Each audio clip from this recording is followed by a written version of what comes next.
Welcome back to the channel today, guys. Now, is it just me?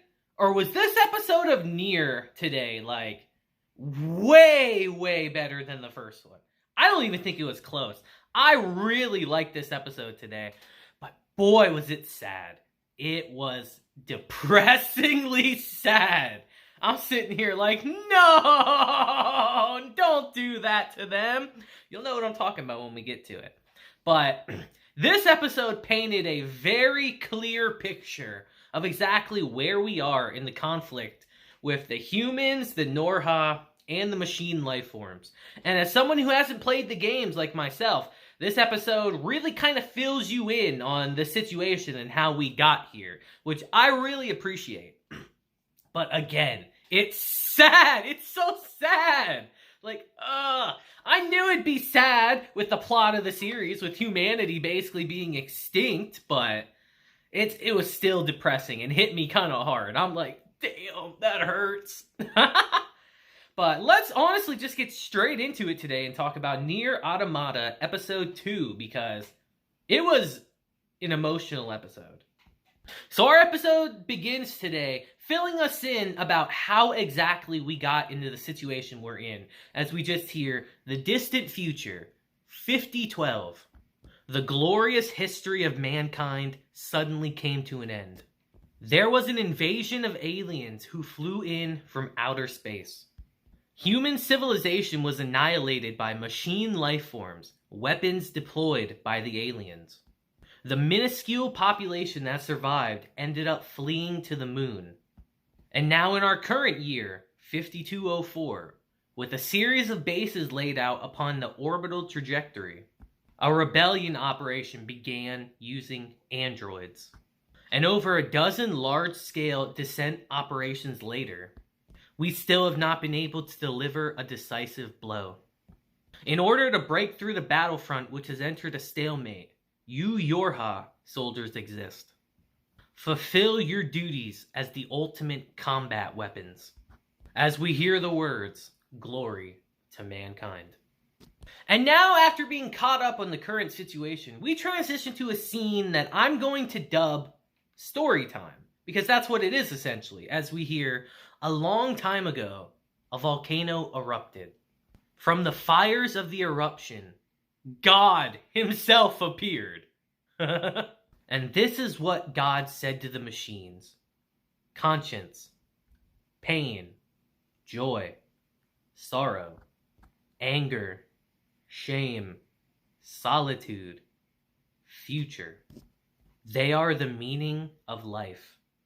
And it's here we transition to one robot, one machine life form, rebooting itself up in the aftermath of a battle, as he quite literally just gets up and surveys his area, explores the city that he's in. And I gotta say, so far, this show has killed it with the ambiance. Just seeing this machine life form walking around this desolate city is just, it's beautiful in a way. It's strange. It's beautifully sad. And it's here as he's walking around the city, we see more robots jump in and follow him around as we get a bunch of them together. As we transition to the factory where they're all made. And it's just a very depressing, dark scene, honestly. As we see the machine life form's perspective of how there's nothing here. There's nothing at all. Like, there's no emotion. There's nothing. You're programmed to do one thing and one thing only. Create and destroy. And it's here we see our one robot from earlier happen to stumble upon a book. As we transition back to story time, as we hear, its guise was visible. Its shape was visible. However, its soul was not visible. For the absence of an end from being able to see, the machines learned hesitation. But at the same time, the joy of learning fulfilled the machines. And it's here we see our robot from before. Like, I guess you could say sitting on a mound of knowledge, of lost history of humanity, as he's sitting there reading a book, absorbing it all. He's kind of evolving in a way, becoming more of what he is. And it's here as we do a very smooth transition, actually, into the next scene. We see our one robot coming onto a battlefield, and we see another little robot just saying, "Big brother, big brother," showcasing that they can adapt, they can learn, and showcasing that they do have humanity in themselves as well, in their own ways.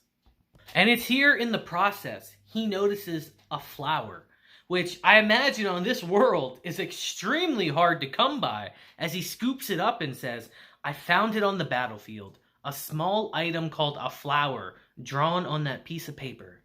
And it's here we see the reality of the situation, as we see that the plant's dead, and we get something pop up that says, "Detected emotion matrix." And in the process, we see his eyes change color, as I imagine he evolves to a certain extent and gains some sort of emotion, as we see him get ready to go to work. And I don't know about you guys, but there's just something really nice about seeing this robot go out every single day with his little watering pan and water these seeds to try to grow more flowers. I don't know, it kind of spoke to me in a weird way, really showcasing that even a machine life form can grow and have humanity at some point. And it's here as we see his dedication over time and his plants start to actually grow. We see other robots whose, I imagine, emotional matrix is activated, who follow suit in his journey, as we see something amazing, that they've actually grown these flowers on this desolate world, basically. And just the beauty of it, it's kind of wild. And it's scenes like this that make me realize that I really hit the nail on the head with my title last week. Like, what does it mean to be alive? What is humanity? I feel like this show is going to really explore that, and I'm digging it so far. And it's here, we actually transition to humans. We transition to the resistance on the planet. As we hear, most of them have been taken since last time. As one of them says, "I believe this will be the last time." As one of them says, "All right, guys, load up all the resources from here. Hurry." The Tin Men nearby have been docile lately, but we don't know what's going to happen. As the one guy asks his friend, "Hey, can we really win this?" As his friend tells him, "We'll figure something out. I've heard that a new type of androids called Yorha have been deployed. Maybe this'll all be over sooner than we think." And it's here we just start hearing a radio broadcast from I assume the moon, as we hear a declaration to androids struggling on Earth from the Council of Humanity on the moon. Currently, the battles against machine life forms are at a stalemate. You all must be exhausted from an extended duration of combat. However, I would like you to continue striving without giving up. But it's here we see one woman cut off the broadcast because she just doesn't want to hear it. As we hear, "You're not going to listen to the end, Lily?" As she says flat out, I know what they really want to say. Basically, they want us to fight until we die, right? And it's here Lily thinks to herself, the guys up on the moon speak in high spirits, but not even a single gun has been given to us, the resistance, who have been fighting on the ground for centuries, including the fact that recent machine life forms have been evolving. The end is still not in sight. Just how long will we have to do this? And Lily is the leader of this resistance group, and she knows the reality of the situation, that they're probably not coming out of this alive. They've basically been abandoned on the planet. And that's the cold reality of the situation. They've been giving no reinforcements, nothing. They're fending for themselves, and they're not doing good. They can't do it forever. And it's here as we transition back to our robots who are watering the plants. I'm thinking to myself, what a sweet scene. I kind of love this. But then all of a sudden, we just see more machine life forms come over the horizon. As we just hear one of the robots say, "Big brother." And I'm thinking to myself immediately watching this, like, don't do it. Please don't do it. Don't do what I know you're going to do. And of course, that's what happens. But we will get back to that sadness in a little bit, because it's here we transition to 2B, actually, as she hears, Miss 2B, can you hear me? I'm finished with the boot sequence. And as she opens her eyes, she sees 9S standing over her as he says, good morning. As she says, 9S, your voice, it somehow puts me at ease. And as we saw from our previous episode, I think she does have memories of what happened before. I think she does somehow. She retained the memories that they spent together. And I just get the feeling this is going to be so bittersweet. As 9S is just like, thank you very much, I guess. As the one in charge of your maintenance, that makes me really happy. You know, actually, me too, when I hear your voice as he gets cut off by 2B. As 2B says, the commander's calling. I'm going to go on ahead. As she leaves 9S there, just not able to say how he feels. I kind of find that funny. He's just like, come on, man. I want to say how I feel. And as they make their way to the commander asks 2B, have you finished your maintenance? And she said, yes. And then she adds, you detonated your black box in order to defeat the enemy. Don't be so reckless, okay? But it's here she adds on, I hate to say this right after your maintenance, but I have a mission for you. Rendezvous with the resistance on the surface and do some recon. As 9S asks her, wasn't a different Yorha member assigned as liaison with the resistance? As the commander tells them, we haven't been able to contact them for a while now. As she adds on, I'd like you to do some on-site investigation, including the reason for the lack of comms. Concentrate your search in the desert area. And as they leave, 9S asks a really good question as he says, why would a combat model like you 2B be assigned for a reconnaissance? We scanner models are enough for on-site recon. And as we transition back to the commander, there's clearly something more going on here. Something we don't know yet. And we'll find that out eventually. And it's here as we transition back to the resistance we hear, as soon as we're done loading, we'll head to the next resource storage.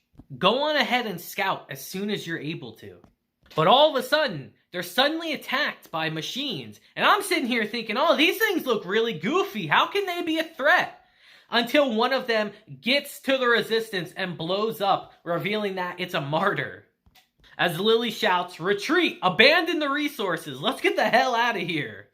Load the wounded into the remaining trucks, hurry, as we see a little army of them approaching.